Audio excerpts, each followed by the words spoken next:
اور اسی لیے آپ دیکھیں گے یہ سب ہو رہا ہے اور یہ چلتا چلا جا رہا ہے. مجلس اور عزاداری کو ہم صرف یوٹیلائز ہو رہے ہیں. اس کو زندہ خود خدا نے رکھا ہوا ہے. ہم یوٹیلائز ہو رہے ہیں. ہم یہ نہیں کہہ سکتے کہ ہم عزاداری کرتے ہیں اور ہم یہ کرتے ہیں. ہم کچھ نہیں کرتے.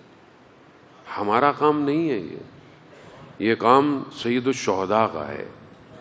آپ کے سامنے اتنی مجلسیں ہوتی ہیں, اتنی نظر و نیاز ہوتی ہے, اتنا انسان آتا ہے, اور آپ یہ پوری دنیا میں ہو رہا ہے, کوئی یہاں تو نہیں ہو رہا. اور پھر جب آپ کربلا جاتے ہیں اور اربعین کو دیکھتے ہیں اور اس راستے پہ چلتے ہیں تو آپ کو پتہ چلتا ہے کہ امام کی حکومت کسے کہتے ہیں.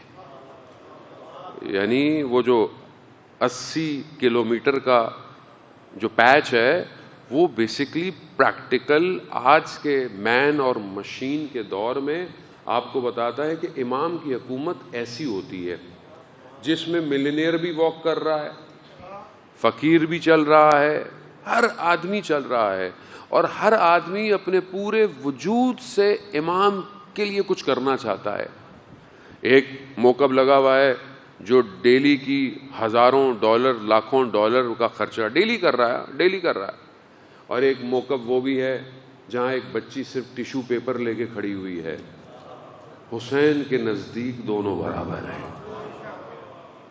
یہ دنیا میں کہیں نہیں ہوتا. یہ برابری جو ہے وہ یہ امام حسین دے سکتے ہیں. کیوں دے سکتے ہیں؟ کیونکہ روز عاشورہ برابری دی ہے جون کو بھی اور حبیب ابن مظاہر کو بھی.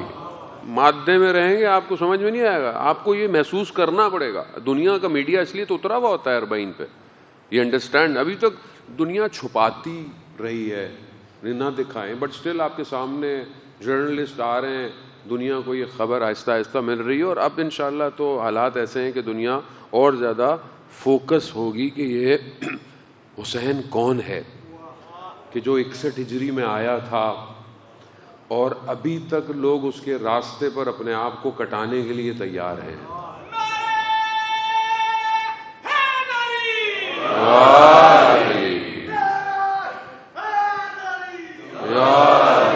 یہ بہت ضروری ہے. اس کو آپ پریکٹیکل امپلیمنٹ کریں, سید الشہداء سے مانوی رابطہ کریٹ کریں.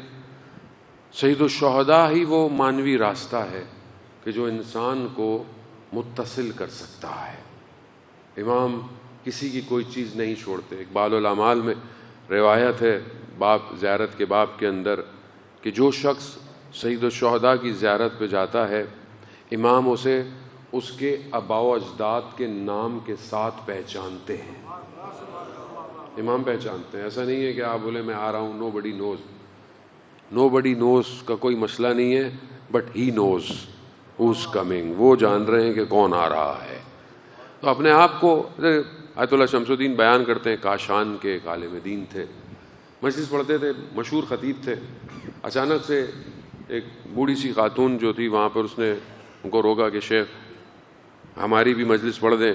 انہوں نے اپنا اسکیجول دیکھا, انہوں نے کہا کہ دیکھیں میرے اسکیجول میں جگہ نہیں ہے, میں مجلس پڑھا ہوں. تو ان کا ہاں کسی بھی وقت پڑھ دیں, بس تھوڑی سی مجلس پڑھ دیں, مصائب پڑھ دیا کریں آگے. انہوں نے جب اپنا دیکھا تو انہوں نے بولا دیکھا میرے پاس جو ہے نا وہ ظہر کے تھوڑا پہلے کا وقت ہے, دن کا وقت ہے, میں ظہر کے بعد یا کچھ ایسے تھوڑی دیر ہے. عموماً اس ٹائم استراحت کا ٹائم ہوتا ہے, دوپہر کا ٹائم ہوتا ہے. میں اس ٹائم کہا ٹھیک ہے, آتے رہے, پڑھتے رہے. بوڑھی سی خواتین تھیں, محلے کی بزرگ خواتین بیٹھی ہوتی تھیں, یہ مصائب پڑھتے تھے, چلے جاتے تھے. روز عاشور ان کا اسکیجول یہ تھا کہ یہ جتنی بھی مجالس ہیں وہ ظہر اثر سے پہلے پڑھ دیتے تھے.